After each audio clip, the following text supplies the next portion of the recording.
Jewish Insights with Justin Pines on JBS is made possible in part by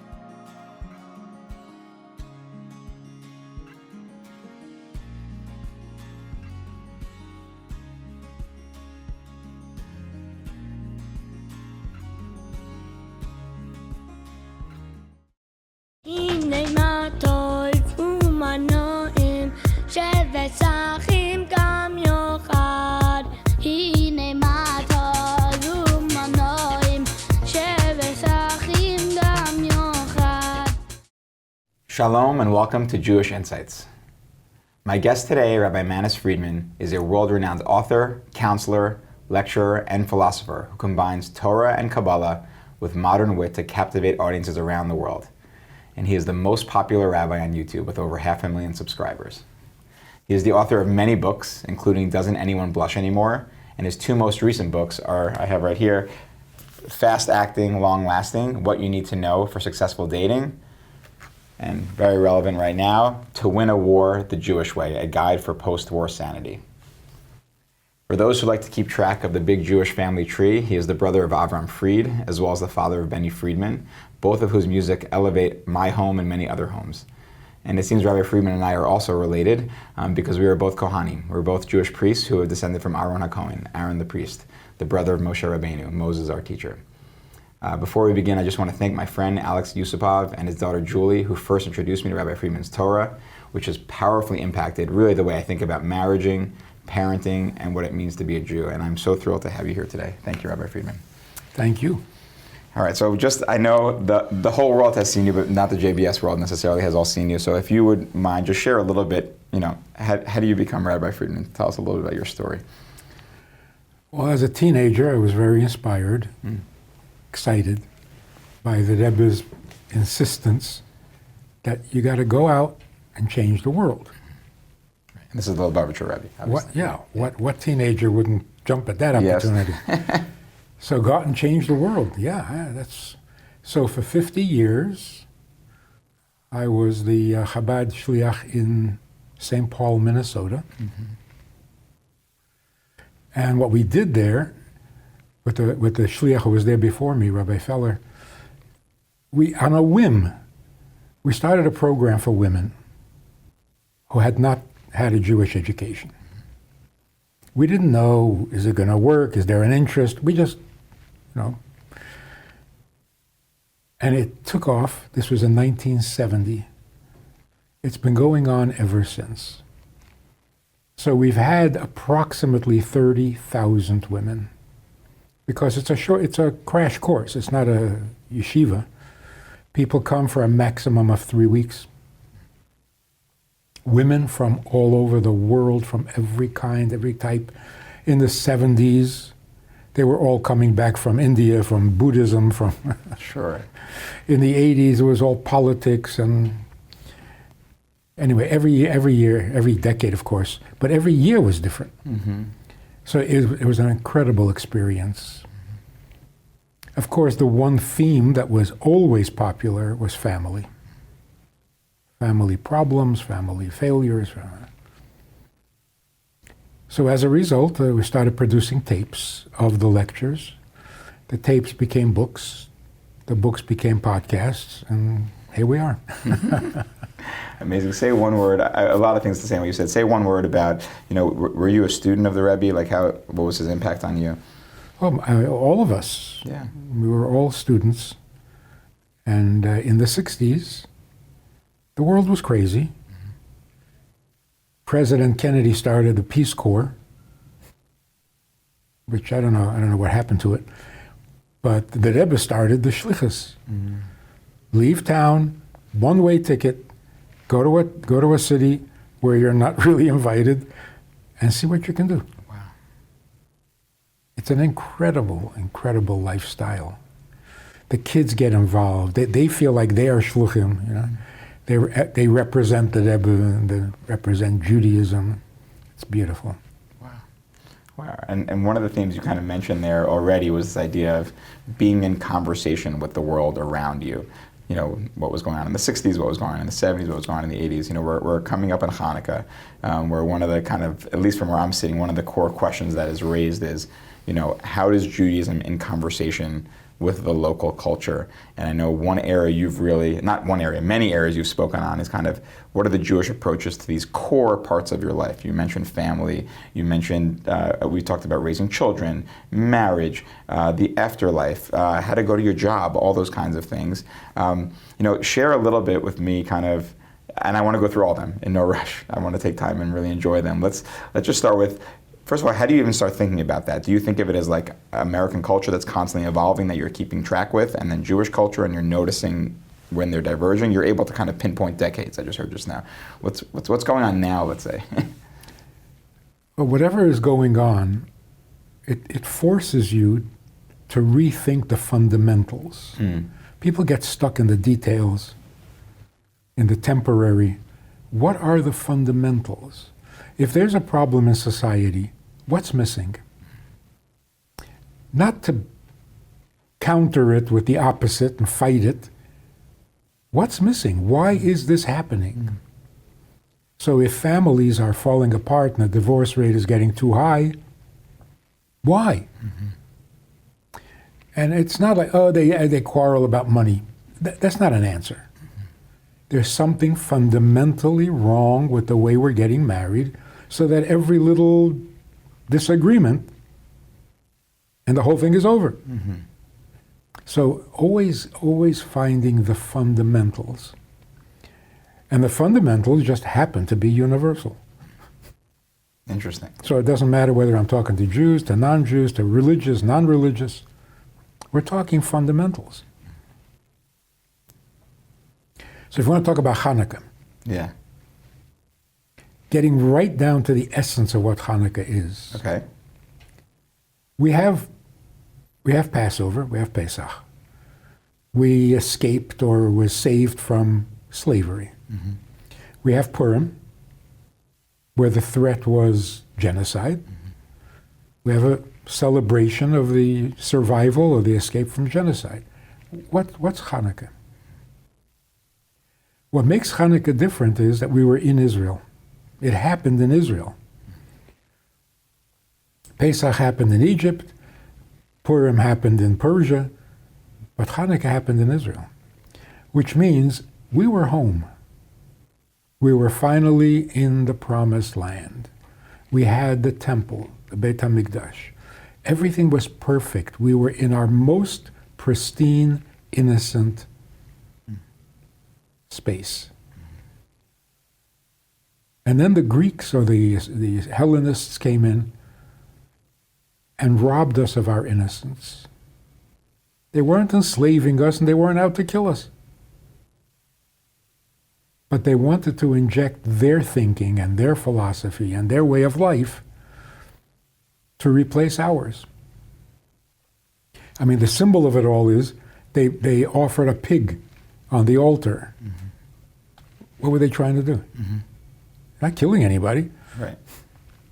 So really, the essence of Hanukkah is we found a cruse of oil that hadn't been touched. It was pure and innocent, and it lasted all 8 days.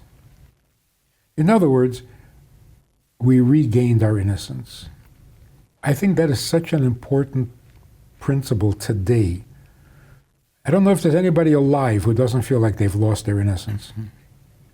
Intentionally, accidentally, their fault, not their fault, but what do you do? You can live with it. Okay, so I'm damaged. Make the best of it. Or you can say, oh no. I'm going to look a little deeper to where I cannot be damaged. The innocence that can't be lost. And then use that to light my fire, to light my menorah. And of course, that's going to last 8 days. It'll last 8 years. It'll last as long as you need because it's real. So the stuff, the part of us, the layers that can be damaged, the innocence that can be lost from external influences, that's only skin deep. Go a little deeper and you realize you haven't been damaged at all. We need that. Better than all the years of therapy. Well, so I'll ask on that. You mentioned therapy. As we discussed briefly before we began, I'm a Musar guy. It's very about like going with a Jewish idea and figuring out a strategy to achieve that. You want to be less angry.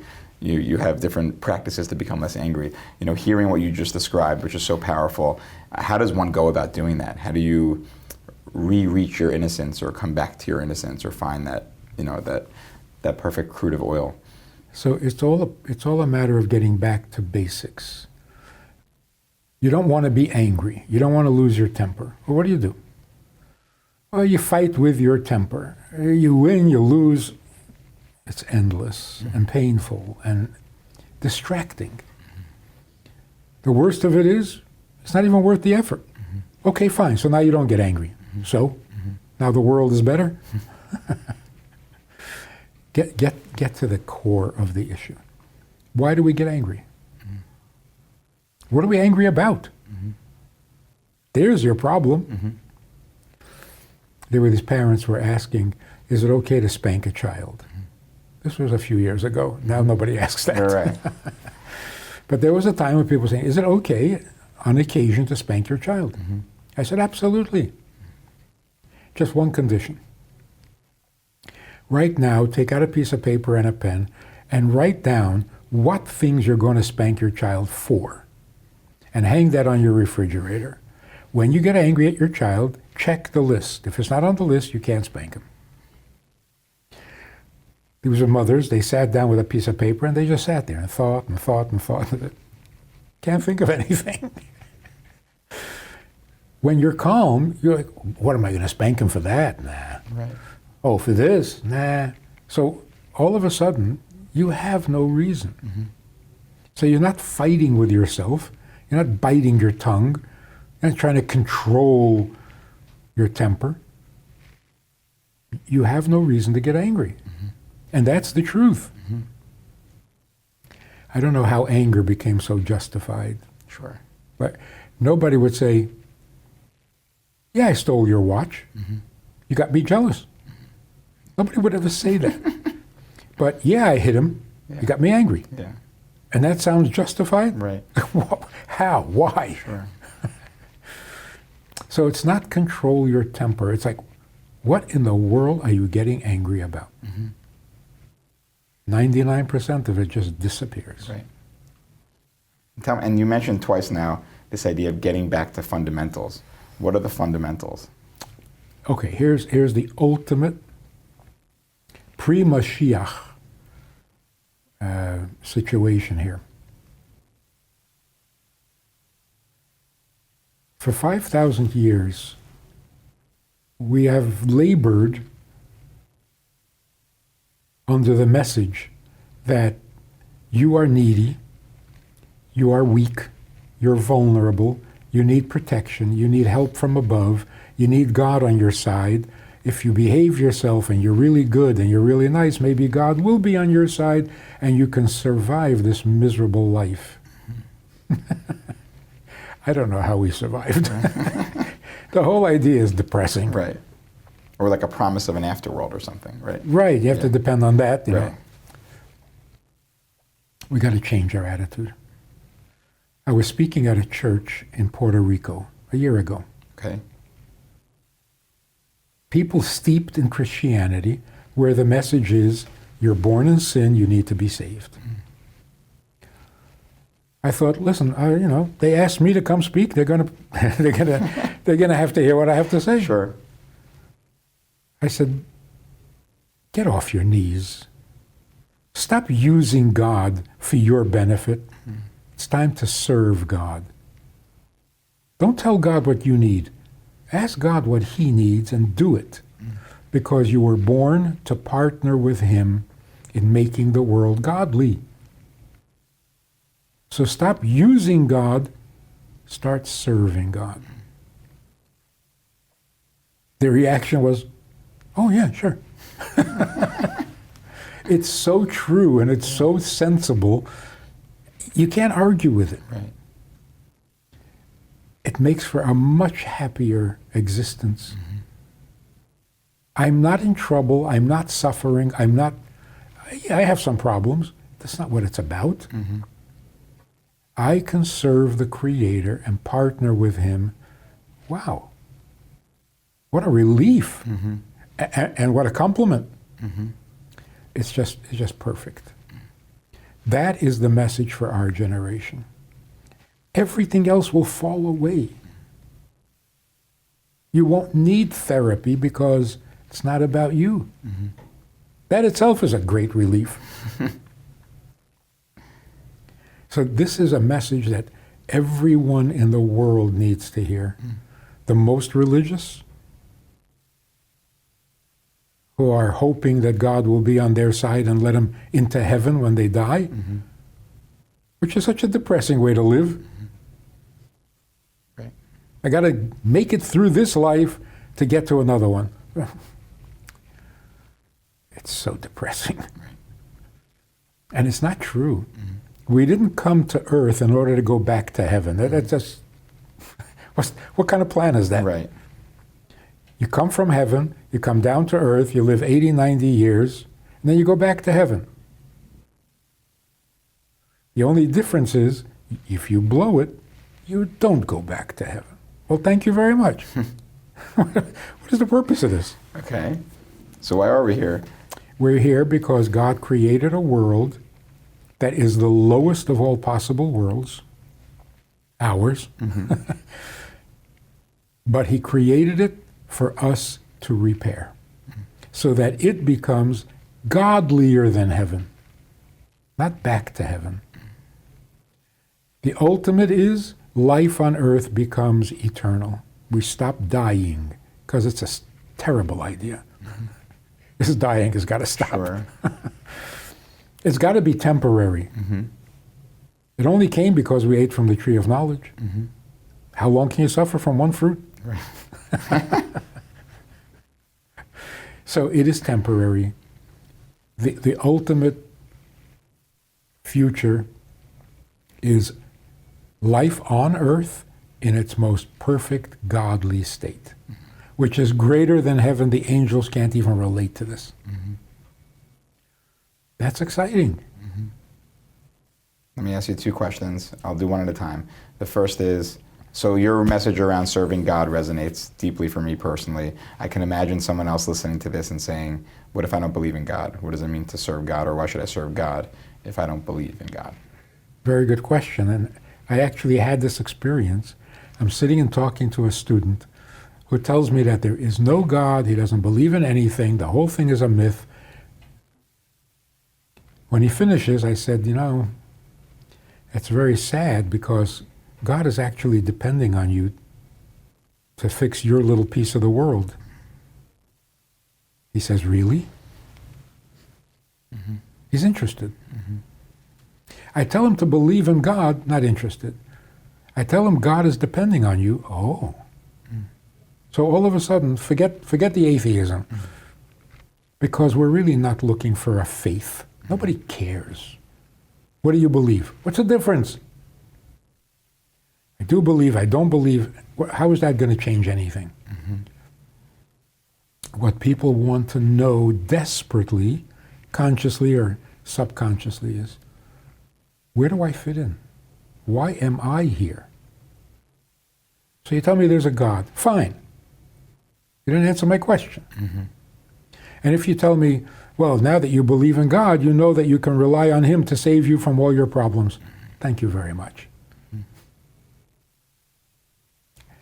You say, this is what God needs from you. Everybody's like, wow, so that's why I'm here? For Him? What a relief. And actually, this is what the Rambam or other sages predicted will happen in the end of days. Not people will believe in God. People will want to know God's ways, which means, give me a path in life. Show me where I fit into this vast eternal plan. That's what we need to know. We raise children differently these days. From the earliest age, you tell them, God is depending on you. God needs your input. God is waiting to hear a bracha from you before you eat that cookie. So it's not you, which makes us crazy. You must do this. You need to do this. You have to become great. You have to... Ugh. It's not true. And that's why it doesn't help. But if you say, you were created for a reason, you're necessary in God's plan, where's the downside to that? So let me ask on that then. I can imagine having that conversation and saying God needs you to do all these laws to our fellow human, to give charity, to listen to your parents, those kind of things. But I think of Chabad. I think of people running around the world getting people to put tefillin on, to wrap phylacteries, put on tzitzit. Giving my son, God willing, one day a kippah on tzitzit. Why does God need us to do the mitzvahs, the laws that are only between us and God? How is that repairing the world or bringing us closer to everyone living forever? Yeah. Some people ask the opposite question. Yeah. Laws between us and God, I understand, but why is he telling us how to other people? Right. Well, I assume, we could argue about morality versus Jewish law, but there's some sense of trying to improve and perfect the world over time and how you get there. Okay, so I'll share with you the ultimate secret. Yeah. Why did God create the world in the first place? He's so perfect, he's so great, he's so... Everything was wonderful. There was just him and no problems. Then he creates a world and it's messy. So if you remember, God says to Adam, I'm creating you because it's not good. I'm creating a wife for you because it's not good to be alone. I've read this I don't know how many times. Every year for sure, right? It never occurred to me to ask, why did God say it? Just go ahead and do it. Right. Why did God take the time to say that? And it's not to Adam, right? It's to the angels, I guess? No, to Adam. Oh, he says to Adam, it's not good for you to be alone? Okay. Yeah. No, you're right. Yeah. He said it as a policy. Right. It's not I'm going to create Chava because it's not good for man to be alone. Just go ahead and do it. Yeah. Almost like you're apologizing. You're just, what are you doing? Turns out that on a much, much deeper level, God finally had someone to talk to because Adam now existed. And God wanted to explain why he created the world. So he said, the reason I created the world is because it's not good to be alone. That's such an amazing, incredible statement. Yes, God is perfect. So what? God still needs us, even though God's perfect. What's good about being perfect? Right. Oh, God is so perfect. That's the problem, not a compliment. You're perfect. It's sterile. So that's it. It's all over. God says, no. You don't respect me for being perfect. It's not good to be alone. So this in Hebrew, you would say, before God created the world, he was yochid ba'olamai. He was exclusive. His existence was exclusive. God said, no, I want to be echad. Interesting that first day of creation is not called Yom Rishon. It's called Yom Echad. God created the world in order to have total unity through inclusion, not exclusion. Being alone is just wrong. Why, I don't know. It's a divine thing, not a human thing. Sure. As far as human beings are concerned, we'd love to be alone. Sure. Leave me alone. Make me very happy. So our human side wants to be alone. The godly side says, well, for what? What's the point?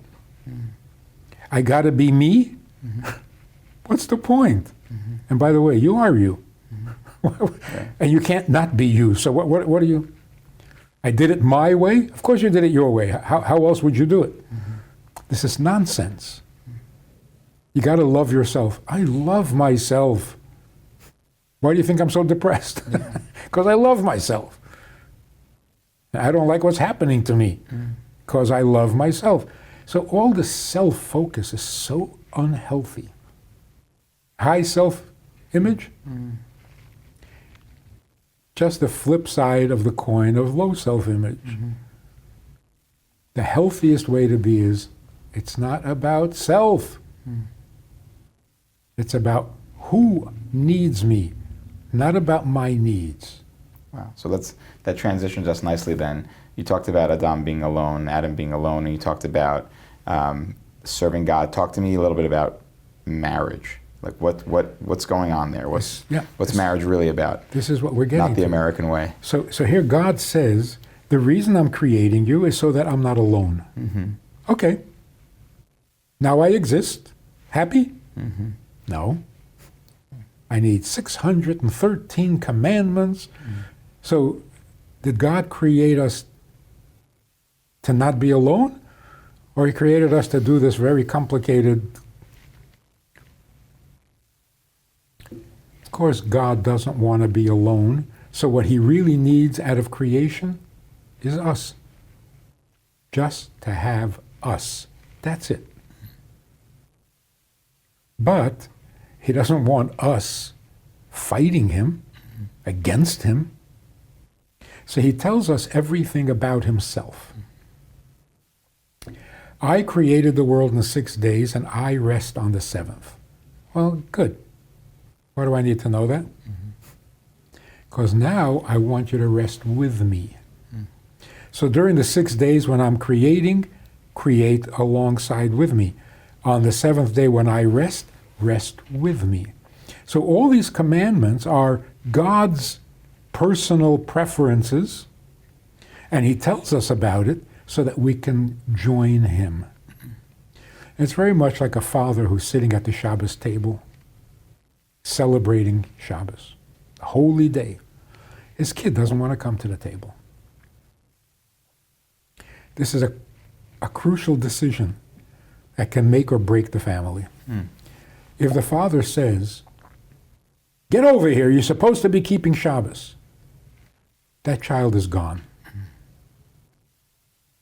If the father says, why you leave me sitting here alone? Come sit with me. Wow. That's beautiful. So that's what God is saying. Not I need you to do the mitzvah. I need you to be by my side. How do you stay by my side?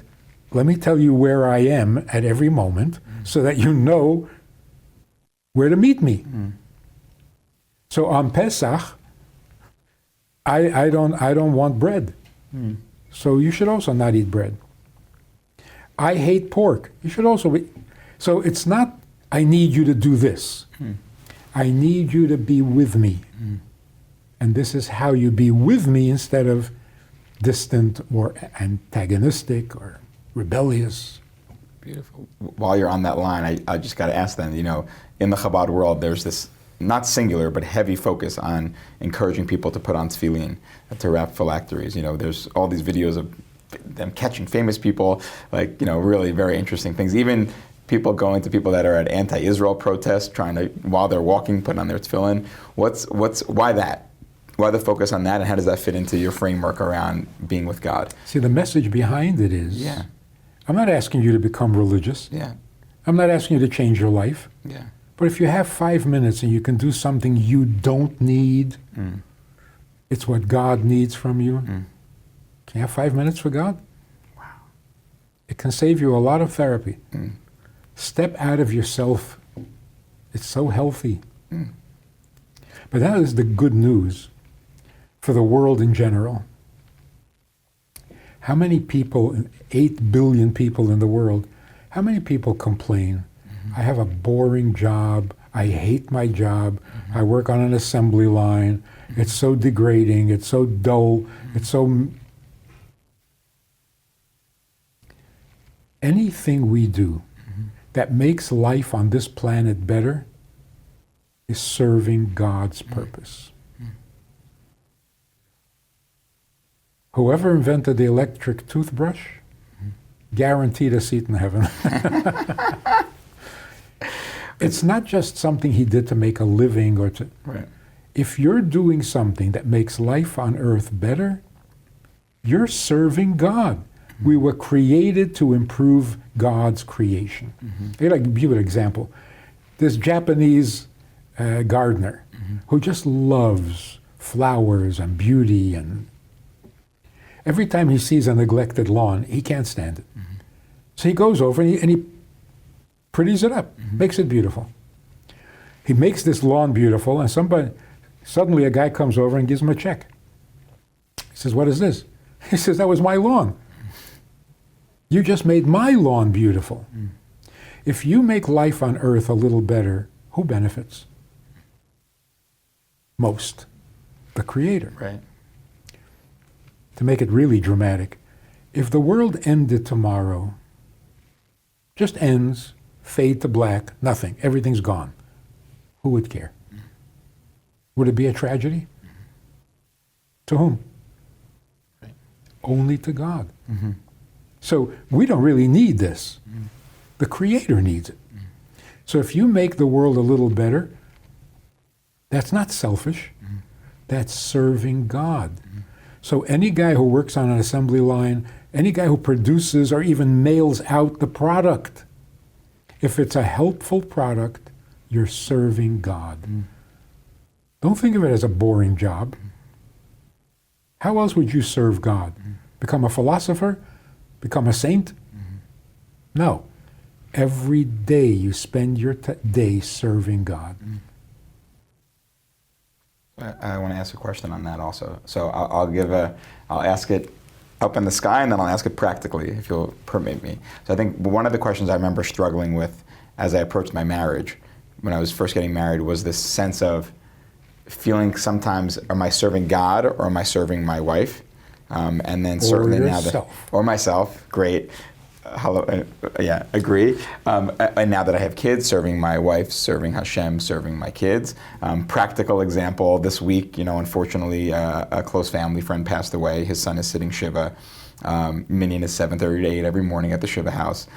So I've, I think 3 days in a row now, ran out of the house to go be present in the Shiva home and to join for a minyan as, for the neshama of the person who passed and to be with my friend and to support him. But I'm also, it feels like I'm, running out the door and leaving my wife with 4 kids to get ready for school, that kind of thing. And, you could extrapolate the examples. There's all sorts of situations where we constantly feel like we're striking that balance. Like I don't think any of those are me. Maybe down deep, if we went deep enough, it would be like, oh, I secretly really want to be at Shiva for selfish reasons or something like that, or want to be at home for selfish reasons. But how do we think about that balance? Is it this, again, in marriage and also on the day-to-day? So first of all, if we dig deep, I don't know why we've been brainwashed. If you dig deep, you're going to find out you're really selfish. Right. It's not true. Okay. If you dig deep, you will find out that you're not at all selfish. Right. Why do we think that deep down inside there's ugly stuff? If you do find ugly stuff, it's because you didn't go deep enough. So don't stop there. Go a little deeper, and you'll find out that you're much, much better than you think you are. Okay. That's what God sees, our potential. Right? But with marriage, here's the point. Why do you get married? Because it's not good to be alone. So what does your wife do for you? She takes away the aloneness because she's there. If you marry her for some reason, for some purpose, the aloneness will not go away. So if I marry my wife out of love, out of I don't know, I love her family, she helps me, it's not going to work. The only way to be married is to be married to her, not to something about her. Just as our relationship with God is, He just wants us. Of course, He doesn't want us fighting with Him, but He just needs us to be with Him. If you don't feel that way about your wife, you're not really married emotionally, and she will feel alone in the world. Even though the marriage is fine. But the aloneness doesn't go away unless you are connected to her.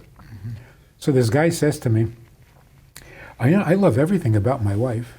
Everything. I said, that's nice. Do you love her? He said, I love everything about her. I said, no, not about her. Do you love her? He says, what does that mean? He doesn't even know what that means. You love her, everything about her leaves her alone in the world. Because you're enamored with things, not with her. So the big problem with religion and with marriage, because relationship is relationship. The way one goes, the other one goes. Sure.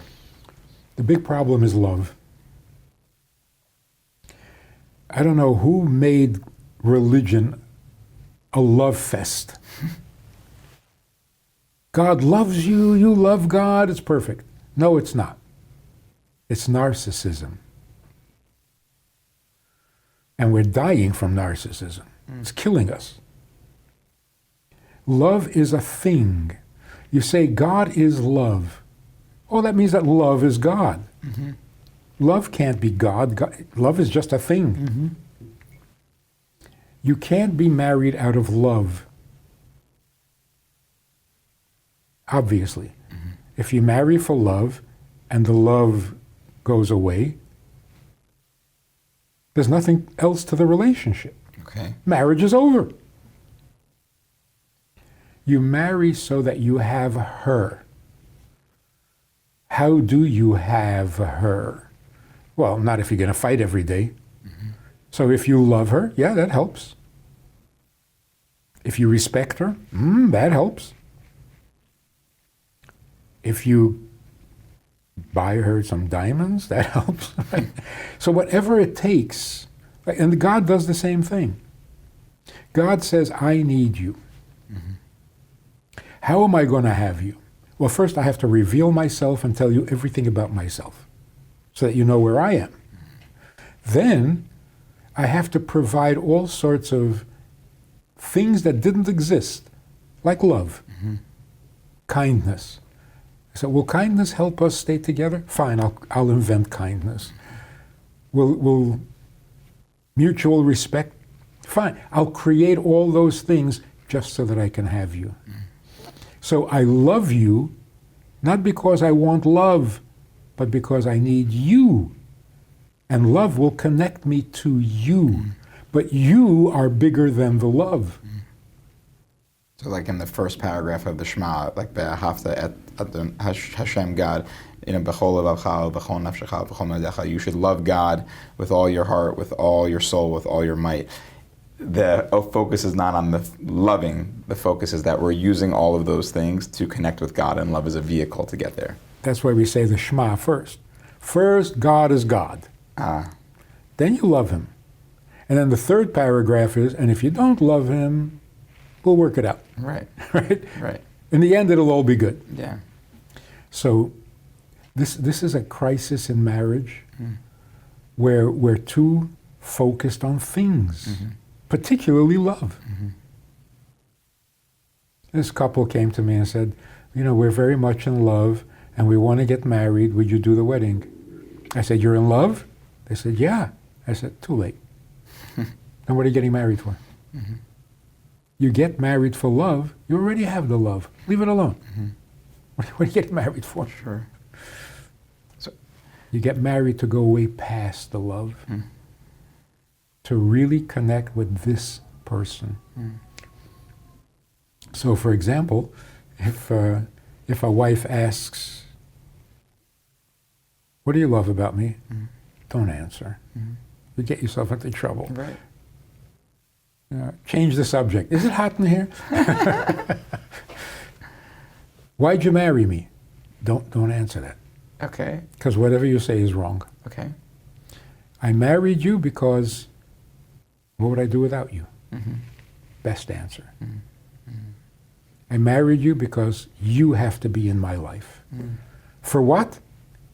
For you to be in my life. Yeah, but why? For you to be in. See, that's fundamental. Wow. It's not a means to an end. Mm-hmm. You don't use your wife to get somewhere. Mm. Because you're not going to get anywhere. Mm-hmm. like, what is my husband good for? He doesn't have to be good for anything as long as he's there with you. Mm.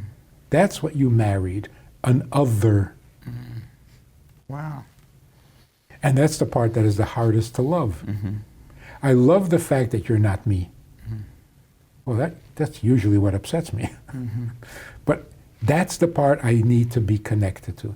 You're not me, so I'm not alone. But if you were me, I would still be alone with my clone. And that's why God creates angels.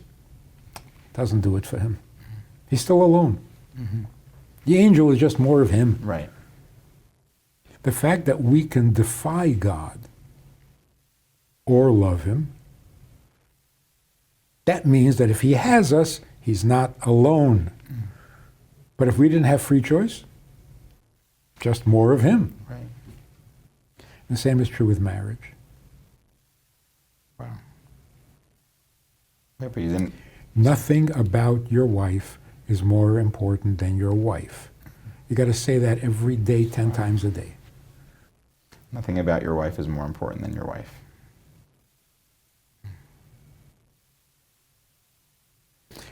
So this guy says, oh, you take away all the things, what's left? Mm-hmm.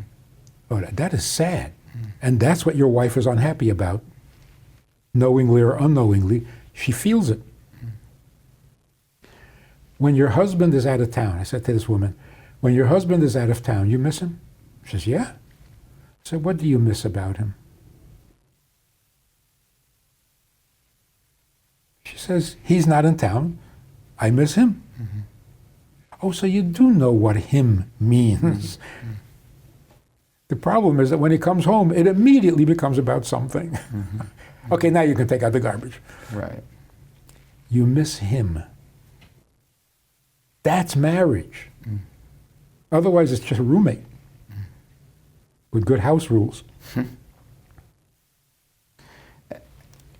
But I want to, so first of all, that's very powerful, but I want to stick with that question for 1 second, which is, I hear a theme around serving Hashem for Hashem's sake and putting your spouse forward for their sake. It's not about what you're getting, it's about serving them or putting them first. Is there sometimes a conflict between the two? Are they exactly the same? How do you think through those two things? The practical example I gave is, people joke that men coincidentally leave the house the hardest times of the day. They're gone in the morning to daven, and then around the witching hour, they conveniently disappear as well. So I think there is a practical challenge sometimes, but how do we think about either the conflict or the balance between serving Hashem and serving, let's call it, our spouse or our children? Again, go back to the fundamentals. If your wife knows that you're absolutely there for her, you will never turn your back on her, you will never, then whether you come home and help with the kids or not becomes secondary. Mm-hmm. If it's about things, the list of things starts to grow. Mm-hmm. You don't do this, you don't do that, It's not a marriage anymore. Mm. I tell you this one beautiful idea. Men and women should not be praying in the same room together. Right? You have to have a separation between men and women in the synagogue. People understand. It's a distraction. You're trying to talk to God. You don't want to be distracted by the perfume or by the... But why can't you pray sitting next to your own wife? Mm-hmm. So some people say, you can be distracted by your wife. Mm-hmm. You used to be. Mm-hmm. There was a time. You can be distracted by your wife, and God doesn't want that. So you make God so petty. What is wrong with our thinking? Mm. God is jealous of your attention? No, it's the opposite. If you're sitting next to your wife, God would say, why are you talking to me? Mm. Your wife is sitting right there. How do you ignore her like that? Well,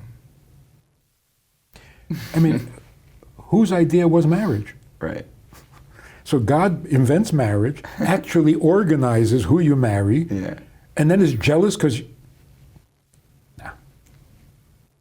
You're making me think of when I'm benching and one of my kids is trying to ask me a question, and I'm like this over and over again. But maybe Hashem wants me to give them attention. I don't know what to do there. Yes, Yeah. by telling him why you can't answer him Right. right now. You're teaching him something, and Right. you're not ignoring him. Right.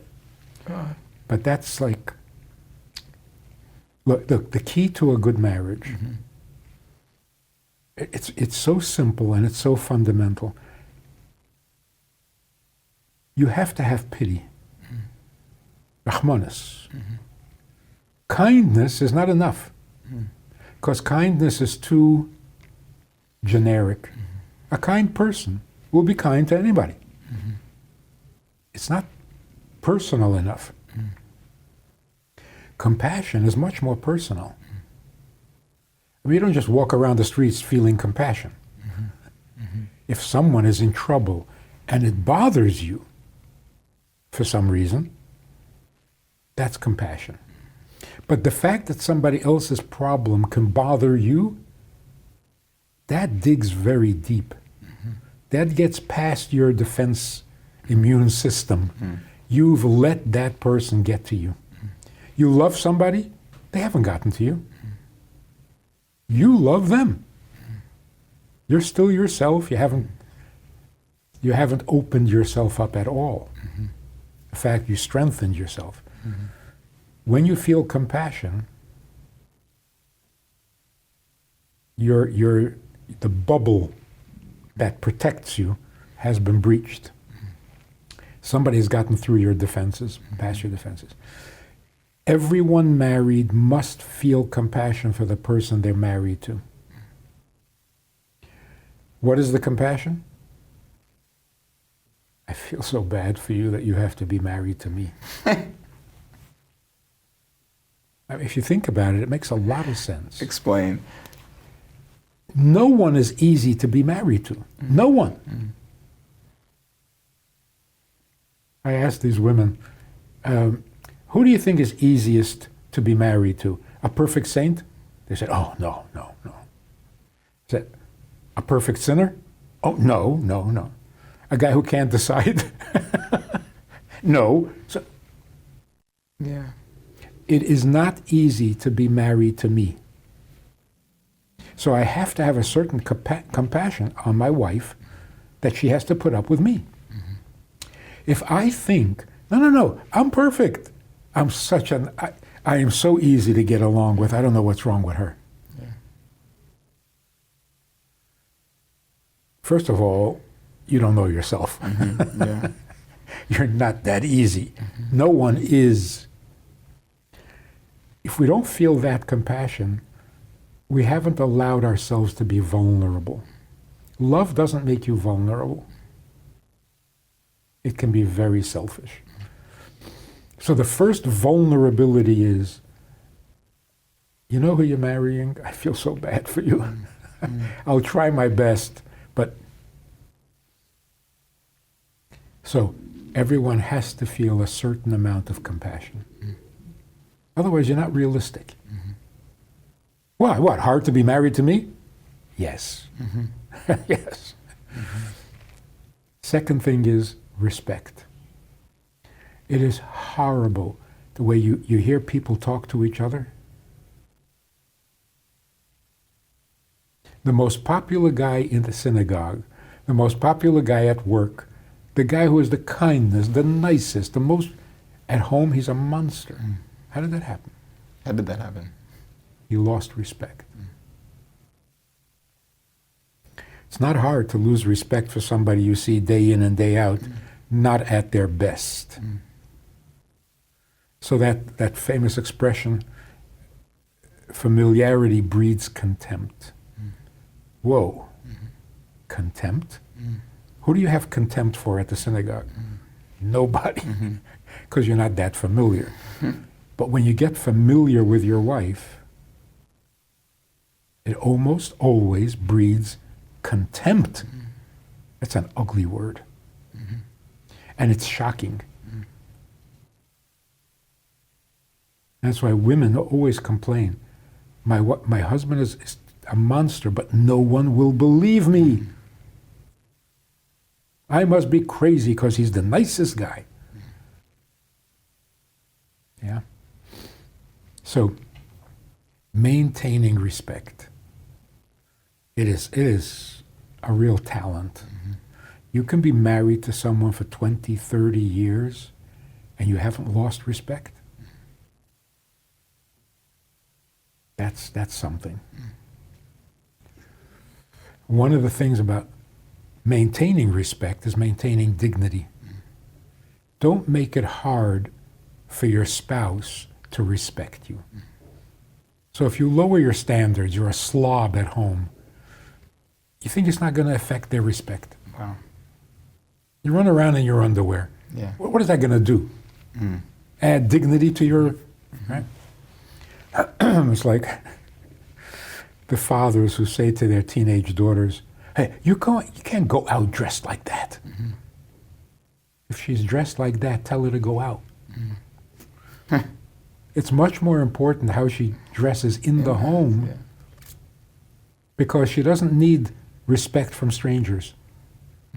She needs the admiration of her parents. You dress like that, you're going to lose respect. So, maintain your dignity. Be at your best at home, at your worst outside the home, not the other way.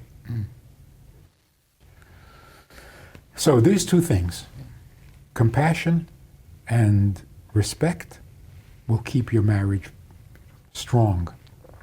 Love, I want to ask you one final question, because we're coming near the end, even though I think I could talk to you for 20 more hours, and I'm grateful for the time. There's so much I wanted to ask you, but... And I can talk for 20 hours. For sure. Talk me through how you think about those who were married and have lost their spouse, who passed away, and how we think about what it means to be alone when that person is gone, and it can happen in any stage of life, unfortunately. How do you think about that? Well, we're really not informed about afterlife, which is unfortunate because we need to know these things. A woman says to me, I'm so alone since my husband died. I miss him terribly. I miss him terribly means you're not alone. He exists and he's not home, so you miss him. You're not alone. And because you're not alone, you really can't remarry. It'd be polygamy. He is still very much present. So you're not alone. You may be angry at him for not coming home. You may be grieving that he's away.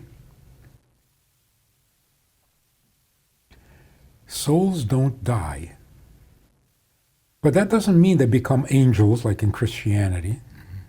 And then they all look alike. Souls don't die means the personality doesn't die. We were sitting in a shiva, and the son of the man who passed away made a joke about his father. And then he looks at me and he says, was that okay? Okay to make a joke about... I said, I don't know, did your father have a sense of humor? If he had a sense of humor, he's laughing. Yeah.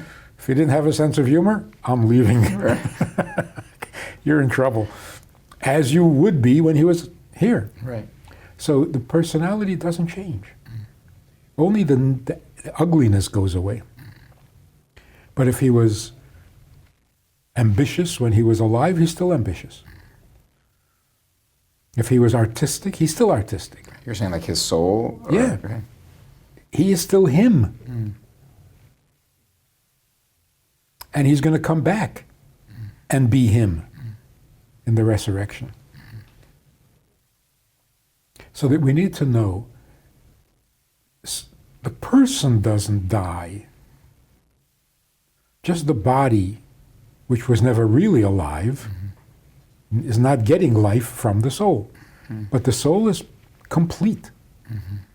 The main thing in the soul is its relationships. We're still calling ourselves the children of Avraham. That will never change. A father is a father forever. So, does the soul in heaven know what's happening to you? Of course. You're still related. You are their future, just as if they were here. One of the previous Rebbe lost his wife, and he had many children, and he said to his children, "You lost a mother, I lost a wife." A mother can be a mother from wherever she is, but a wife who's far away is more painful. Wow. So, grieving literally means stay in touch with the soul. That's not the same as being depressed. So we're told to grieve for 7 days and then get up. What if I need more than 7 days? That's your own. The soul that you're grieving needs you to stay with it, him or her, for 7 days. After 7 days, the soul is settled.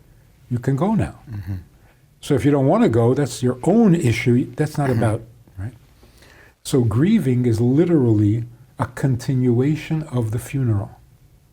You accompany the body until it is at home where it belongs, from dust to dust. Then you sit 7 days and accompany the soul in its journey until it settles. And that's why you don't need more than 7 days, because the soul gets comfortable after 7 days. The first 3 days are very painful. The next 4 days not so painful, but after 7 days, the soul is home. You can go now. Wow.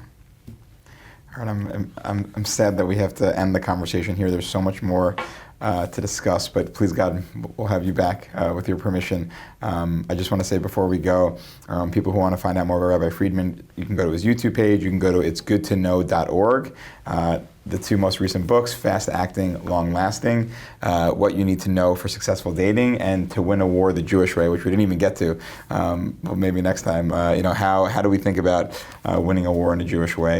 With that, wishing everyone. You know what the 2 books have in common? What? In both cases, you need to survive. Oh, there you go. How to date and not get killed, Yeah. and how to fight a war without getting killed. Amen. To survive, right? Rabbi Friedman, thank you so much. Really a true merit to sit with you. Thank you so much.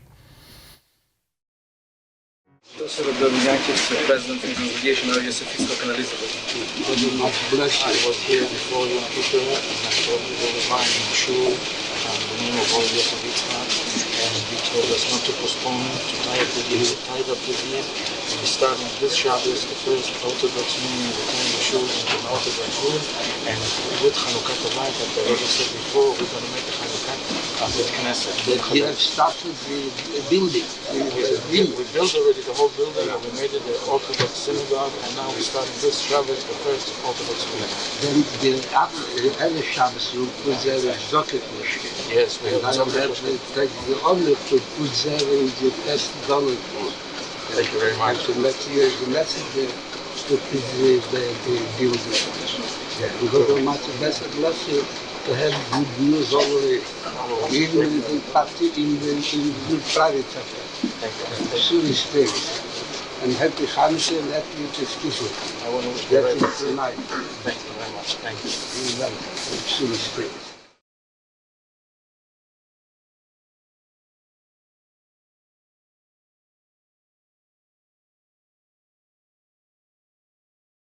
Ay, ay, ay,